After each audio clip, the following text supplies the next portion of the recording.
کچھ غریب لوگ اکٹھے ہو کے نبی پاک کی بارگاہ میں حاضر ہوئے. دیکھیں انہیں اپنے نیکی کے خزانوں کی کتنی فکر تھی. حضرت ابو ہریرہ رضی اللہ تعالیٰ عنہ کہتے ہیں انہوں نے غریبوں نے آ کے عرض کی یا رسول اللہ صلی اللہ علیہ وسلم یہ امیر تو نیکیوں میں ہم سے آگے نکل گئے. حضور نے فرمایا وہ کس طرح؟ عرض کی یا رسول اللہ وہ زکوٰۃ دیتے ہیں ہم پر فرض ہی نہیں، وہ حج کرتے ہیں ہم پر فرض ہی نہیں، وہ صدقات و خیرات کرتے ہیں ہم کر ہی نہیں سکتے، وہ تو گزر گئے آگے، اب کیا کریں؟ قربان جائیں محبوب کے سمجھانے کے طریقے. حضور نے فرمایا کان ادھر لاؤ. وہ غریب نہ حضور کے چہرہ نور کے گرد حالہ بنا کے کھڑے ہو. حضور فرمانے لگے سنو کان میں بات، رات کو جب سونے لگو نا تو 33 بار سبحان اللہ پڑھا کرو، پھر 33 بار الحمدللہ پڑھا کرو، پھر 34 بار سبحان. دیکھیں آپ کو یاد، اس کا نام کیا ہے؟ تسبیح ہے سبحان. اللہ آپ کو خوش رکھے. بڑی خوشی ہوئی آپ کی زبان سے لفظ سن. کہا یہ پڑھ کے سویا کرو رات کو. امیر جتنے بھی نیک کام کریں گے نا تمہاری اس تسبیح کی برکت سے اللہ تمہیں سب امیروں سے زیادہ اجر عطا کرے گا. مشکل کام تو نہیں، سب امیروں سے. انہیں فکر تھی کہ وہ کہیں ہم سے آگے نہ نکل جائیں روحانی دنیا میں، نیکیاں زیادہ نہ کما لیں.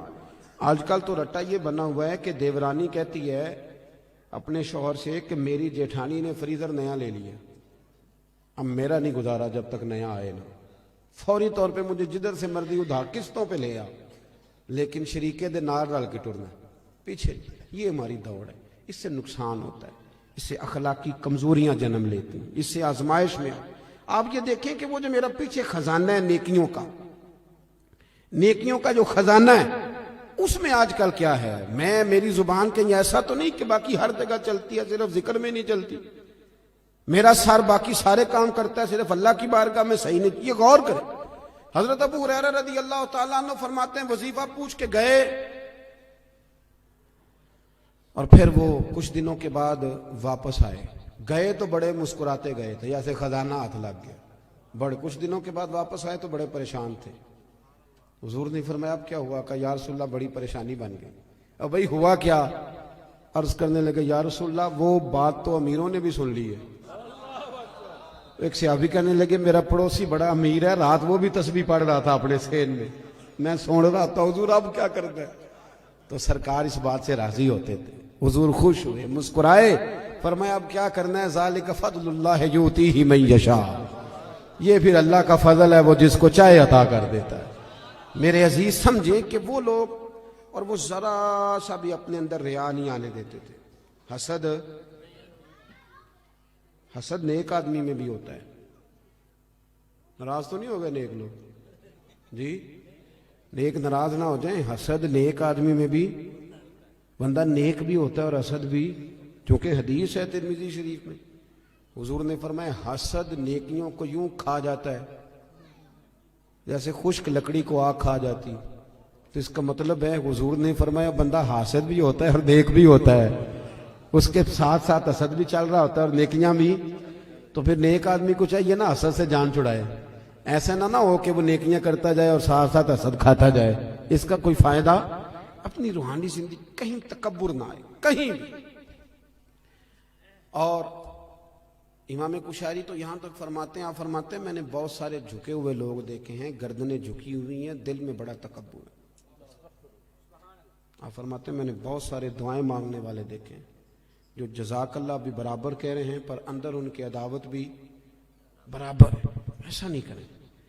آپ یہ دیکھیں کہ کہیں ایک دیکھیں نا، ایک ہلکا یہ میرا بٹن ٹوٹ جائے نا تو ساری محفل میں میری توجہ بٹن پہ رہے گی، چاہے کوئی دیکھے بھی نہ. مجھے تو پتہ نہ ٹوٹا ہوا تو میں بار بار غور کروں گا. ایک دھبا بھی باطن پہ لگ جائے نا، وہ جھوٹ کا ہو، وہ دغے کا ہو، وہ لالچ کا ہو، وہ حسد کا ہو، ایک بھی دھبا ہو نا سکون نہیں آتا، آپ بے چین رہتے. یہ میری طرح کے کچھ لوگ ایسے ہوتے ہیں جن کو اسٹیج پہ بیٹھنے کی بیماری لگ جاتی ہے. اب یقین کریں میں تو کسی وقت سوچتا رہتا ہوں کہ کوئی محفل ایسی بھی تو ہونا کہ ہم بھی پیچھے بیٹھ کے سنیں، اپنا چسکا بھی تو پورا کرنا ہے. لیکن وہ کئی میری طرح کے لوگ بیچارے گردن اونچی کر کر کے نقیب کو دکھاتے ہیں کہ میں بھی آیا ہوں، کسی طریقے سے اعلان کاری دے میرا، میں چودھری صاحب ہوں، علاقے کا محلے کا بڑا ہوں، 2 دفعہ چیئرمین ہوا، بلا لے کسی طریقے. اس سے گھٹن آئے گی آپ کے مزاج. بات زیادہ نہیں کرنی، سمیٹنے کی طرف آ رہا ہوں. سید احمد کبیر رفائی